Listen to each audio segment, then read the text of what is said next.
Good evening to all. Before I introduce our next closing speaker, I would like to ask one question. How many of you use AI today? Please raise your hand. Fantastic, almost all, right? And now the next question is, how many of you are really ready for AI, whatever is changing in this AI era? Are you confident? Are you ready for that? Okay, good. So exactly you can see there is a gap in the raised hands, right?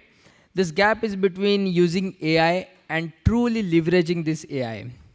So it is my privilege to introduce our next keynote speaker, Mr. Anuj Magazine, co-founder and CTO of AI&Beyond.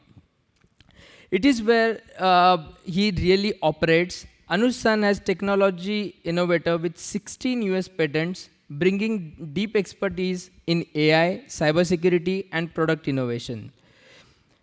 Through AI&Beyond, he is delivering AI literacy and adoption across India, working with 40 plus organizations and contributing to initiatives like Yuva AI for All program under the India AI mission. Alumnus of BITS Pilani and IIM Bangalore, he has held key roles at global organizations such as Walmart, Citrix, McAfee, and Balbix. He is also best-selling author of Winning with AI and What is Your Human Age, helping individuals and organizations navigating to the era of AI. Beyond his professional achievement, Anuj San is the LinkedIn top voice, guest faculty, and 27-time marathon finisher, and passionate visual thinker who simplifies complex ideas through sketch notes. He is also deeply committed to giving back, actively supporting industry forums and initiatives like Olympic Gold Quest.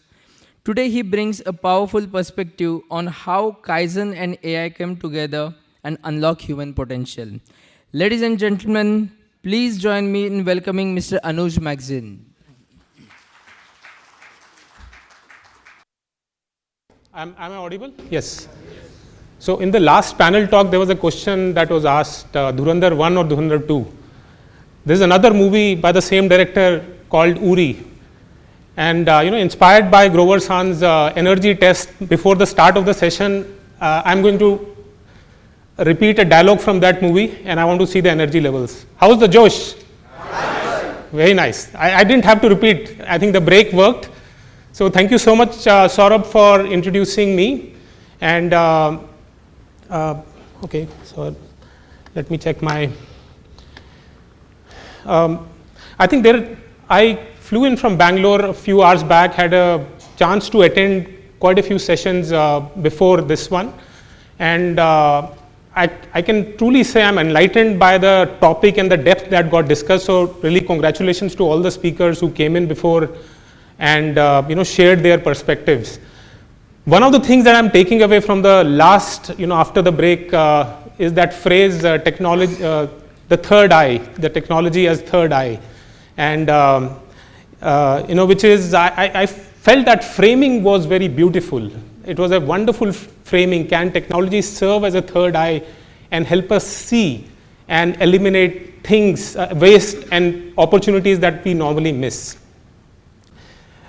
AI&Beyond, the company that I helped co-found, almost a couple of years back. So we worked with 40 plus enterprises across industry segment, helping them with solving AI literacy gap, AI adoption gap, and AI ROI gap. I can safely say, being close to the technology in this new generative AI, agentic AI era, and before that also, that technology today is mightily capable to really act as a third eye for various scenarios and situations, some of which we discussed today and even beyond that.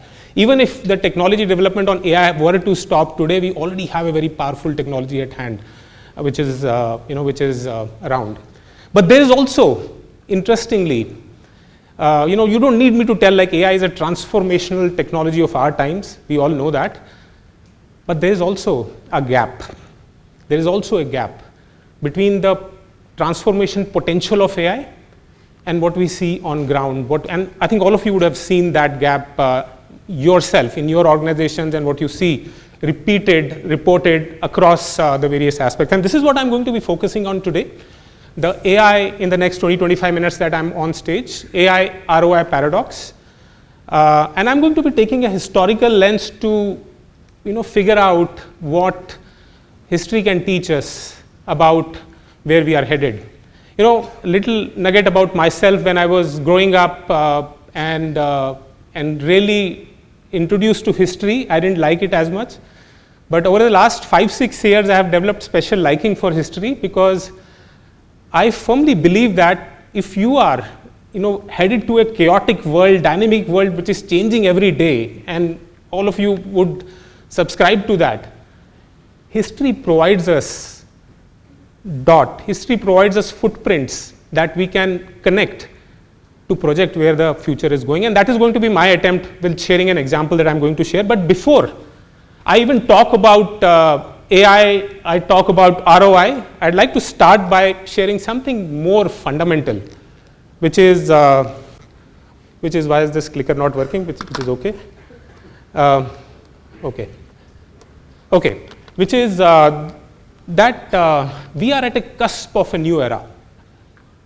Okay, we are I believe no conversation around AI can start without us talking about us humans. And we are at a cusp of a new era. In fact, we have already reached a new era. And these step change moments that happen in humanity, they are rare, but they do happen. And whenever they happen, they are due to the new tools, technologies that human beings have developed over a period of time. And whenever they happen as an effect, they come with certain characteristics.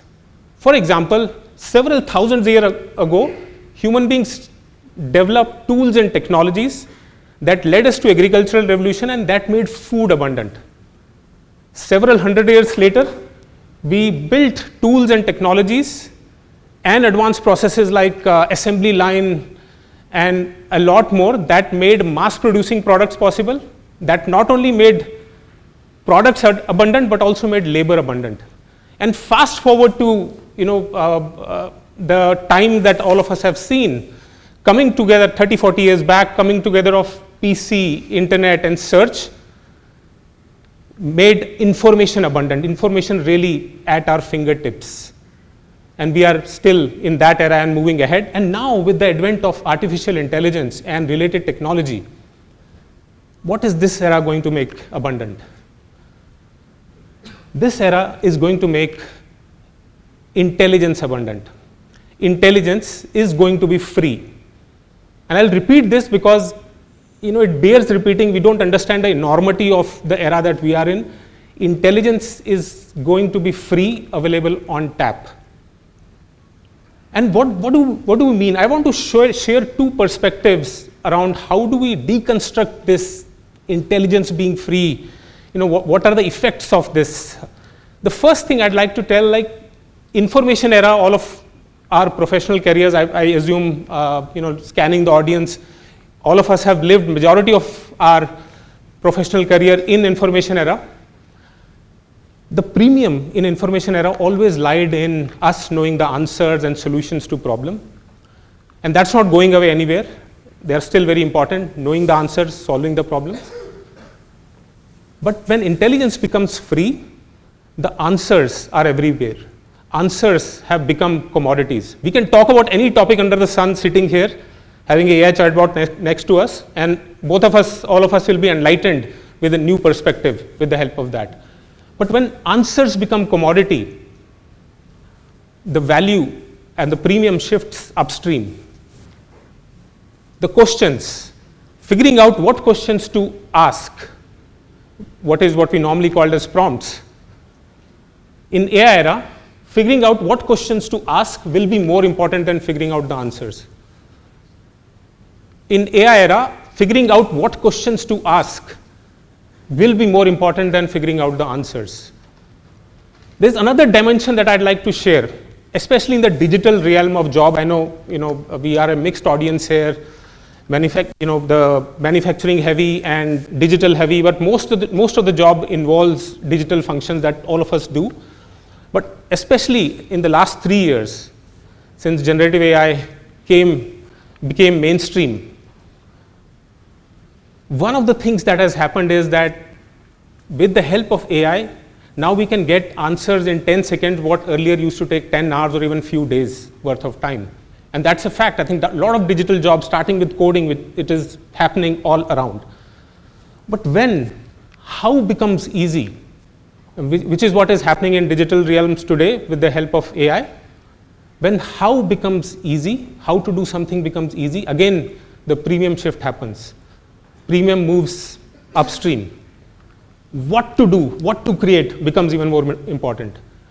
If we have this intelligence available for us, waiting to be leveraged, being a domain expert, I believe is an advantage, because the whole framing of what we can do with the intelligence which is available becomes very, very important. And this is at the core, of AI and ROI discussion, because what can we do with technology which is available with us? It's a million, billion, trillion dollar questions which a lot of startups are now working to answer. Speaking of ROI, which is the core topic I want you to touch upon today, the reality check of ROI from some of the, and something we have seen like 40 plus companies that we have worked with in our short time frame as a company. The first study was done by McKinsey, which came in December 2025. It said that 88% of enterprises use AI in at least one function. An amazing diffusion of technology. Technology that came in, of course, AI is 70 plus years old, but the modern AI which came in 3 years back, 88% is a whole lot, numbers to be impressed about. But if you dig deeper into the data, what you figure out is 34% are truly reimagining their businesses with AI. 34% are truly reimagining their businesses with AI, which means that what are the rest doing? They are also using AI, but they are using AI at the surface, not at the core of their operations.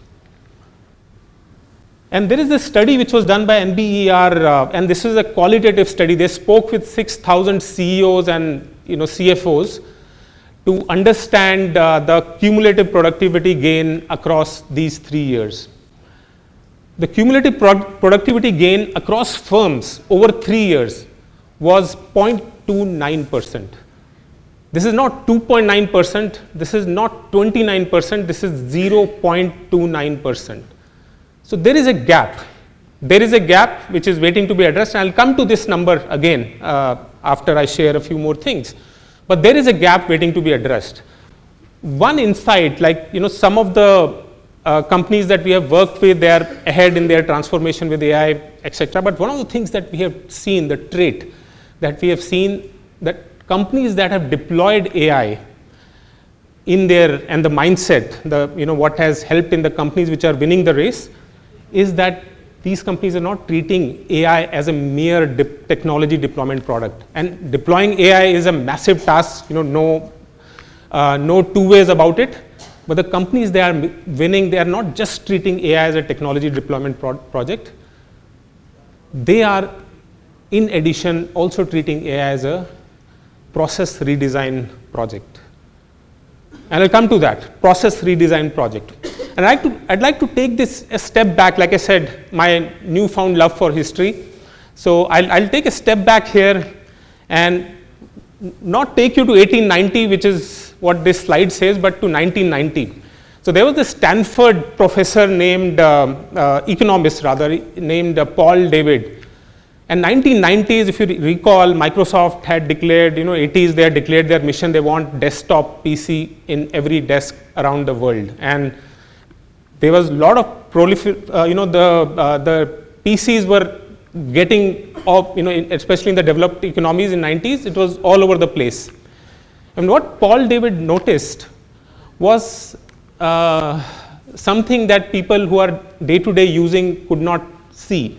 They say computers are everywhere, but where are productivity statistics? The needle was not moving, and this is what he observed. Needle was not moving even though computers were everywhere. And he went deep into the rabbit hole, and he figured out that something similar has happened in the past also. which is where he found a parallel in this with electricity. 1879 or thereabouts, the light bulb was invented. Electricity started getting commercialized in 1882, around that time. And by 1900s, it was widely available for commercialization. What he figured out was it was not until 1920s, 40 years after the electricity bulb was invented, first came into the fore, that manufacturing companies started seeing exponential productivity gains. They figured out that there was something that happened in 1920 and something which was not happening before that. And that was the core thesis. I think there is a paper called as Dynamo and Computer, which became very popular at that time. So I'd like to take this a step further back and talk about these three phases of evolution, and we'll see if we get some dots that we can connect that can take us further. The first phase was steam engine era, pre-electrification. This is how the plants looked like at that time. This is a real picture of one of the plants in steam engine era. If you deconstruct this, at one end of the plants used to be multi-storied. At one end of the stories, all the stories, was a huge coal-fired steam engine plant, which was providing the power, and the machines were stacked sequentially without any flexibility, and they were connected to the power source with the help of a overhead shaft, which was connected to machines with the help of some pulleys. So this was the layout that existed, and one giant steam powered engine powered the entire factories at that time. So if you look into this, this was machines fixed in place, and the layout was predominantly driven by where and what the power source is. And in Kaizen term, pardon me for lack of my knowledge, it is not as per the value flow, not as per where the product is flowing, but it was optimized for where the power source is. This is a process design driven by constraint of a single power hosting the entire factory, and not the value flow.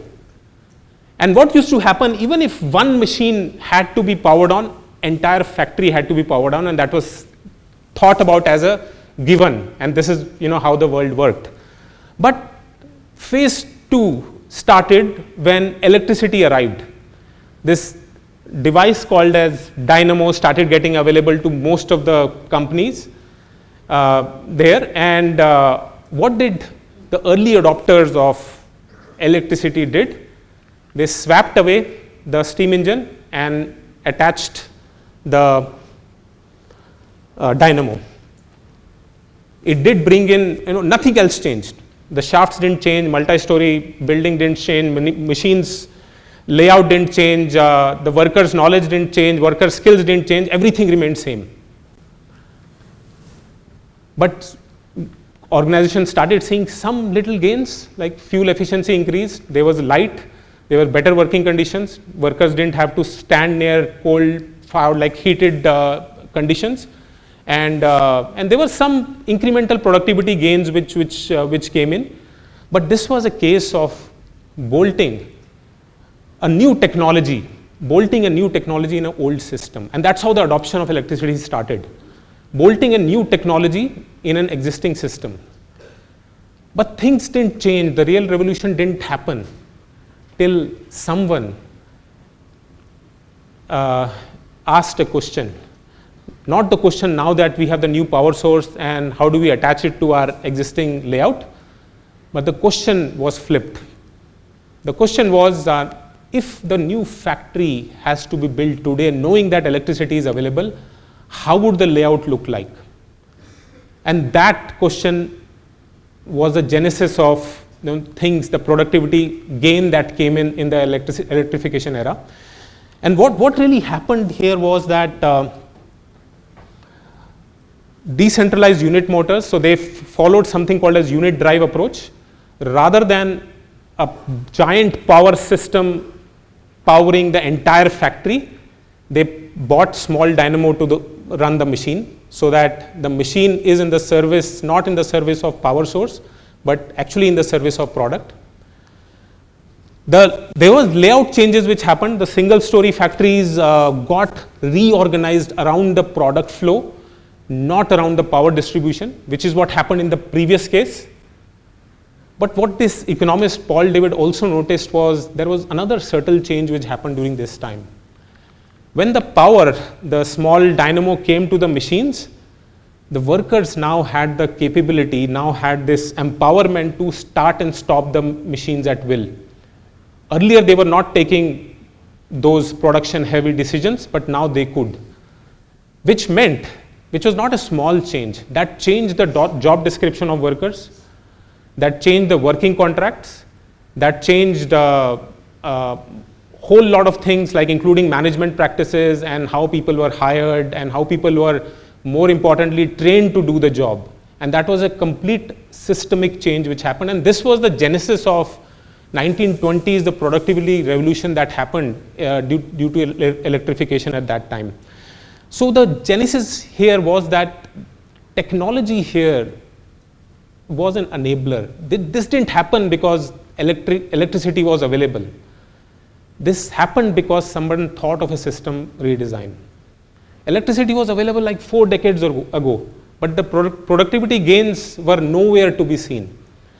But once the question was flipped, and I'll come to that question, which is a very important framing for all of us who are transitioning into the intelligence era, including me, that framing of question is very important, not only at the company level, but also at our individual job levels.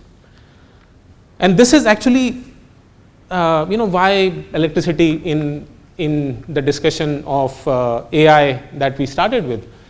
AI has been likened, compared with electricity. Most of the thought leaders of AI, Jensen Huang, who is the CEO of NVIDIA, and top researchers, they have said in different paraphrase words that AI is the new electricity. What is the parallel? Electricity is a general purpose technology. AI is a general purpose technology. General purpose technologies are the ones which comes once in multiple decades, but not only change the way we work, but it changes the way we live. The only time you know about electricity exists is when power goes off in home or factory. And same thing will happen with AI if it is not only happening. If you have this intelligence available, it is not there, and suddenly we say, we are stuck with something which is happening. But if you plot these two eras side by side, you will see some eerie similarities which is there. Electricity era, central steam engine drives the belt. AI era now, centralized GPUs, which is a piece of hardware which drives most of the AI models training, handle AI workload. For example, right now if you use ChatGPT, which is hosted somewhere, your response, GPUs play a very important role to get you the mathematical calculations, hence the response which is there. Machines placed to fit the shaft system. Here, apps are designed around legacy workflow, and this is what I started with. The companies are not seeing the gains, they are fitting AI to the legacy workflows. Electricity added but layout unchanged, and this is what is happening right now with most of the companies. So what I want to say here, the message that I want to say here is that the transformation of AI truly comes, or any general purpose technology. We have seen computing, we have seen electricity, and now AI. When you just don't start using it, you start to reimagine a new world, after the technology is available to you. And that reframe is very important. Right now, most of the organizations today are in phase 2 of AI adoption, and this is our inference, personal inference, not backed by any study. New models, AI models, are becoming commodities, and which are being fitted to the old pipelines. So ROI will come to the companies, and we are seeing this who are making the leap to the phase 3. And this is proven with studies like ROI. AI ROI or any general purpose technology ROI looks worse before it gets better for the companies that are invested in a longer term thinking. If you see what is happening right now, any general purpose technology which brings in systemic changes to the way the work is done, the first initial years or quarters or months, are laden with costs. So what kind of cost? Setting up entire infrastructure, retraining workforce, which is very, very important, AI literacy in today's times, redesigning, reimagining workflows, and host of other activities. And the productivity needle statistics will never show that gain for the companies which are invested in long term. But suddenly, after all these forces come together, the productivity spike, and it was seen in electricity, it looks like a J curve. It is an exponential rise after some time. And it's a very important thing to internalize right now, that question that I said.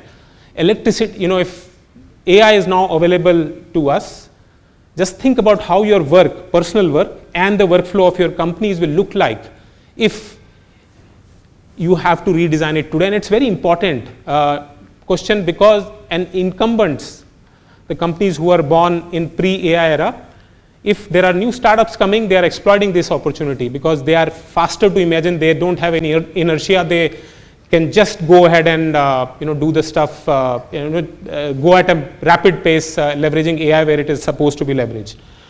But I think I'd like to introduce you to one concept before I conclude. There's this new concept of AI factories which is taking birth right now. But I'll just take a step back. Like electricity, what is the unit of electricity? Anyone wants to take a guess? Watt, yeah, kilowatt hour, watt, right? I think, and electricity is a very important ingredient to AI systems. A lot of companies are investing in gigabyte, reinvigorating past, defunct nuclear plants to generate power that can power the AI systems. But there is also, like electricity has a unit called as watt. Intelligence, artificial intelligence also has a unit which is called as tokens. So tokens are the basic building blocks of large language models. And what Jensen Huang, who is the CEO of NVIDIA, is saying here is, you apply, and what happens in an AI factory, you apply electricity to it, and what comes flying out are the tokens. What happens when you give a prompt in a ChatGPT or Gemini or whichever is your favorite area? First thing it does is it converts that prompt to tokens that are processed by the mathematical brain which is there.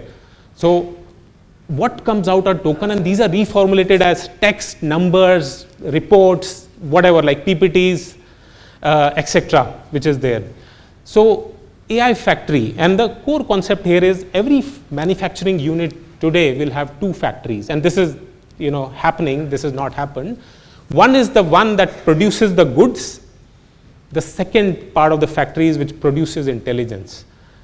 The one that produces goods feeds in continuous data, and the intelligence factory generates the tokens, and the tokens are used for strategy planning, tokens are used for predictions, tokens are used for generating scenarios and preventive maintenance, and so on and so forth. So this is an up and coming thing which is there, but I'd like to conclude by just two things. I know we have less time. Operational excellence team, I believe, which is most of you in the room, are uniquely positioned in the AI era. And this is what I'd like you to internalize. So right now, repeating what I said, most of the companies are in the phase 2 trap. They have bolted AI into their existing workflow. A lot of industry startups are taken advantage of this. So existing workflow, you bolt a new technology, efficient technology. If the existing workflow is generating waste, you automate the production of the waste, which is the old process management principle. But phase 3, where the redesigning your entire workflows around AI, where the real unlock of AI is. And Kaizen is phase 3. Kaizen is phase 3 in my book, because what we are really talking about, and most of the, without using these terms, most of the companies where we have worked on the transformation projects, what we have done is exactly process mapping, value stream analysis, waste elimination, and Gemba thinking, and all these principles which have shown the mirror to the companies and how they can reimagine the world around, around the new technology which is now available before their competitors do. 3 things I'd like to leave you with today. One is AI is a general purpose technology, and like electricity, ROI lag 0.29% is structural, most of the companies that are invested for a longer period of time are going to see that J curve change, which is there. Organizations capturing value aren't the ones with the best models. Like I said, AI models are commoditized, being commoditized, if not already. They are the ones who are redesigning work from Gemba up. Process excellence is the competitive advantage. And the last thing, if I have to paraphrase, I think all of your domain expertise, etc., puts you in the forefront. But I think decision that you need to make is, do you want to be a driver or do you want to be a passenger in the AI era? And this is what I'll leave you with. And thank you so much for listening intently to me.